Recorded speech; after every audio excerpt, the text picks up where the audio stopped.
Shalom, Bapak Ibu Saudara sekalian dikasihi oleh Tuhan. Apa kabar? Semoga semuanya baik, semua sehat, ya. Sebelum kita membaca dan merenungkan firman Tuhan, mari kita sama-sama tunduk kepala, kita berdoa.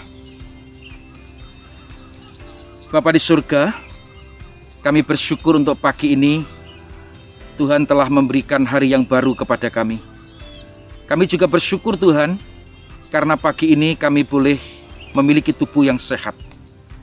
Kalaupun ada beberapa rekan kami yang hari ini mereka kurang enak badan, yang mungkin terbaring di rumah, yang mungkin terbaring di rumah sakit, Tuhan kami berdoa biarlah Tuhan terus menolong mereka. Dan biarlah di pagi hari ini kami bisa bersama-sama membaca dan merenungkan firman-Mu. Terima kasih Tuhan, berkati dan sertai di dalam kami merenungkan firman-Mu hari ini, supaya melalui firman-Mu kami boleh dikuatkan dan diteguhkan iman kami. Terpujilah nama-Mu Tuhan. Di dalam nama Tuhan Yesus kami bersyukur, kami berdoa. Amin. Bapak Ibu Saudara sekalian dikasihi oleh Tuhan, mari kita membaca Alkitab kita di dalam Injil Matius. Injil Matius pasal yang ke-15 ayat 32 sampai dengan ayat yang ke-39. Injil Matius pasal 15 ayat 32 sampai 39. Saya akan membaca untuk saudara-saudara semuanya. Lalu Yesus memanggil murid-muridnya dan berkata, "Hatiku tergerak oleh belas kasihan kepada orang banyak itu.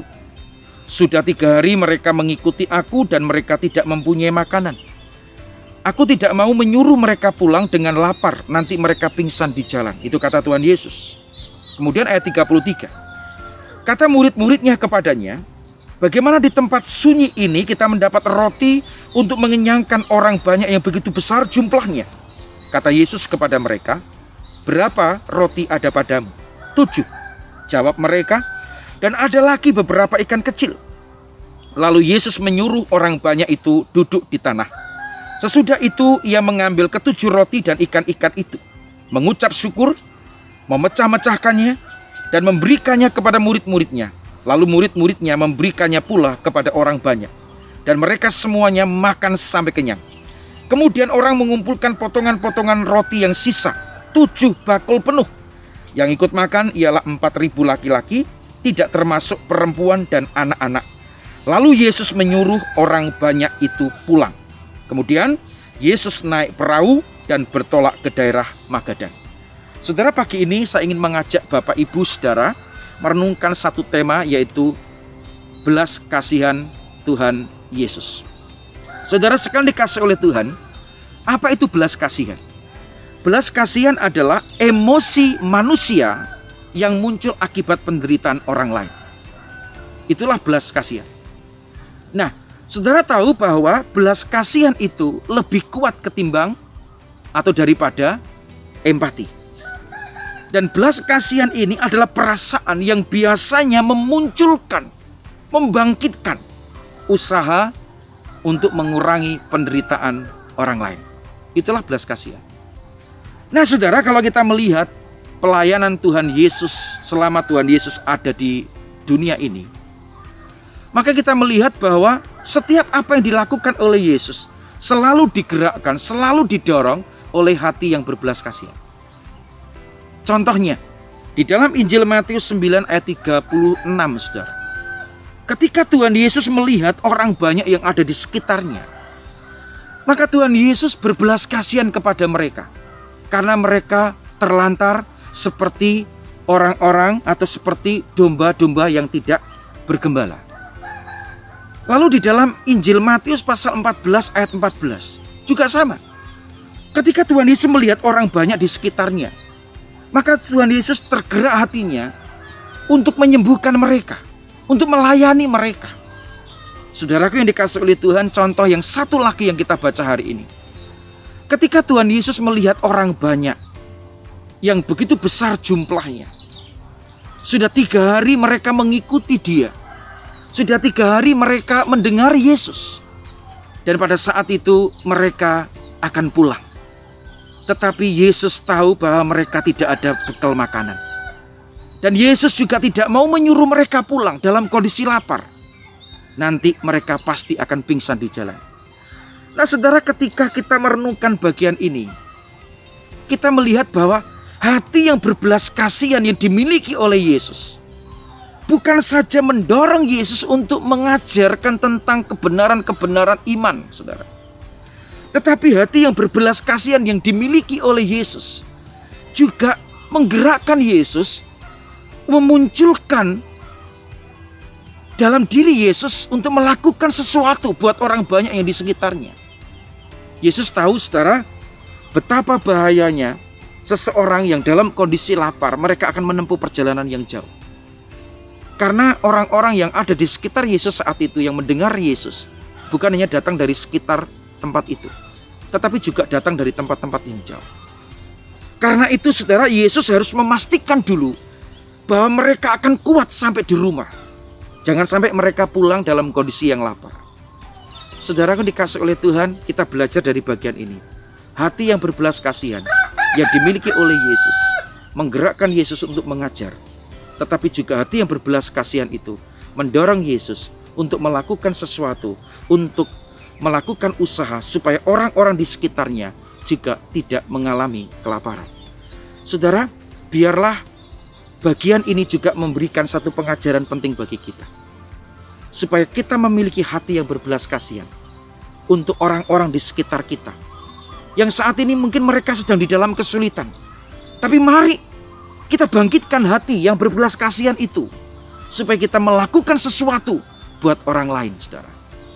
Saudaraku yang dikasih oleh Tuhan, kita melihat ketika Tuhan Yesus mengungkapkan isi hatinya kepada murid-muridnya, bahwa Yesus ingin supaya mereka semua makan dengan kenyang dan kemudian mereka baru pulang. Apa yang dikatakan oleh para murid?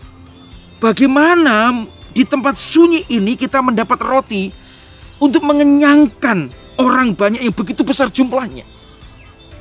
Saudara, dengan kata lain, bagaimana mungkin Tuhan di tempat yang sunyi seperti ini kemudian kita mendapatkan roti yang bisa membuat kenyang semua orang itu?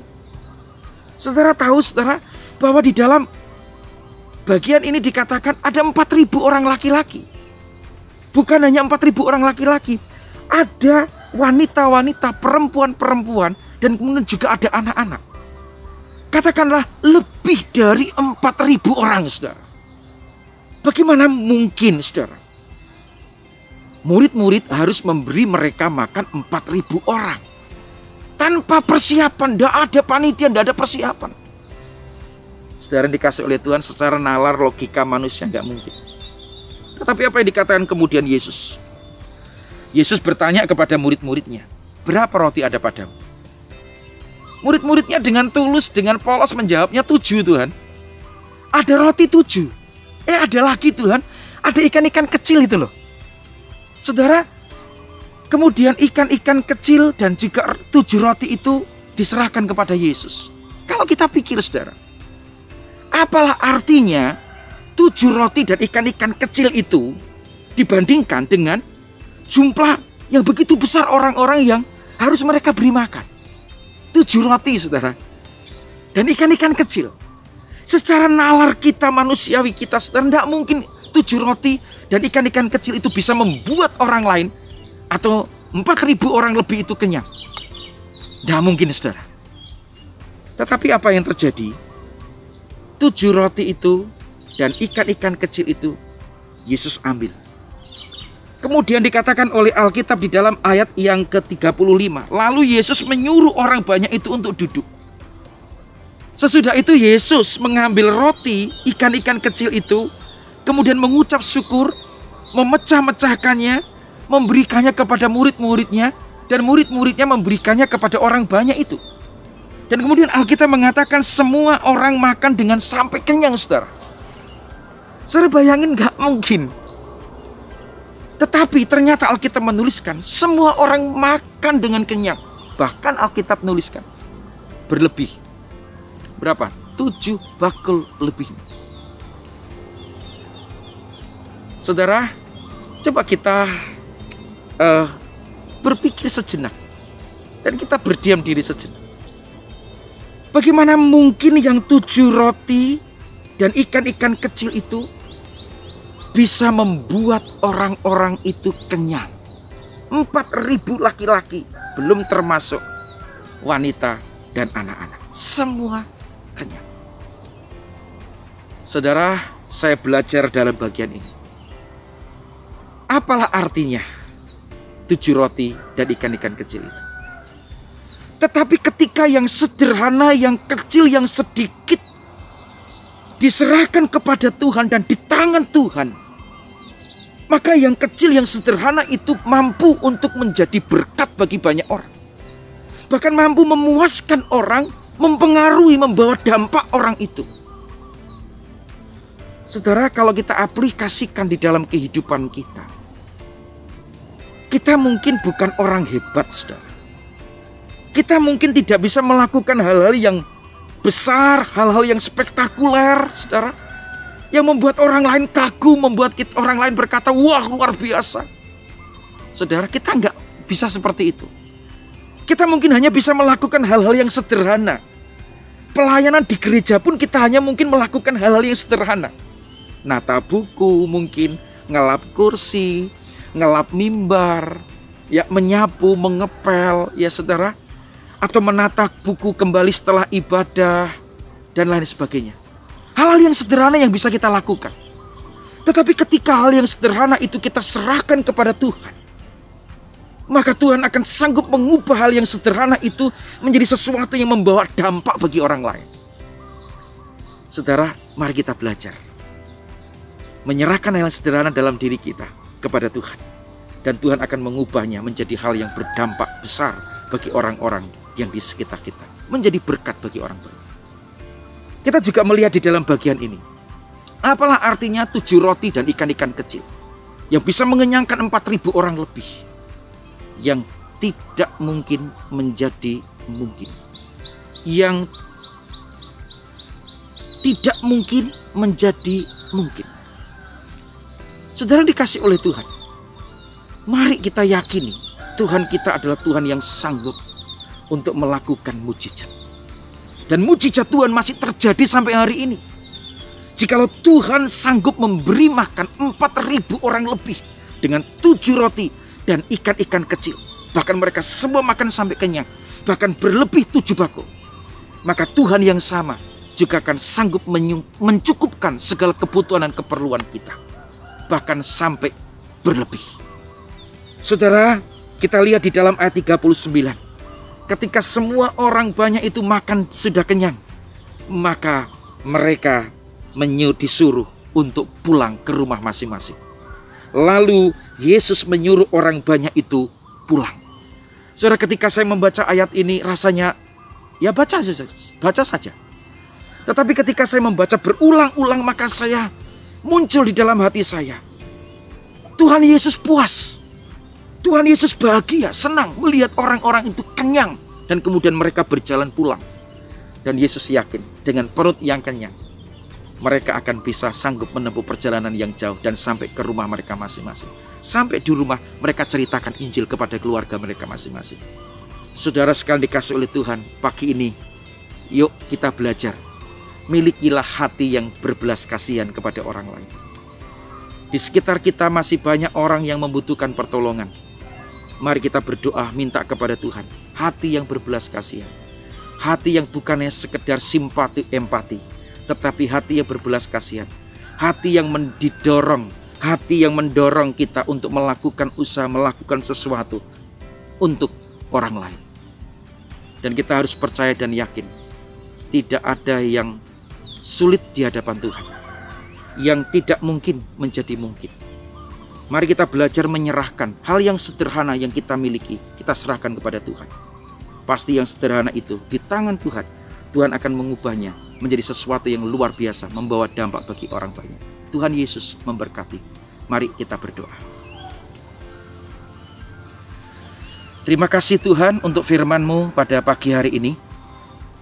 Kami berdoa biarlah Tuhan menolong kami, berikan dan anugerahkan kepada kami hati yang penuh dengan belas kasihan, supaya kami juga didorong untuk melakukan sesuatu, melakukan usaha untuk mengurangi ataupun membantu orang-orang di sekitar kami yang perlu untuk dikasihani, yang perlu untuk belas kasihan kami.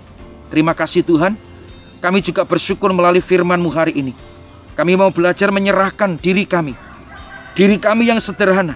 Apa yang bisa kami lakukan yang sederhana kepada Tuhan.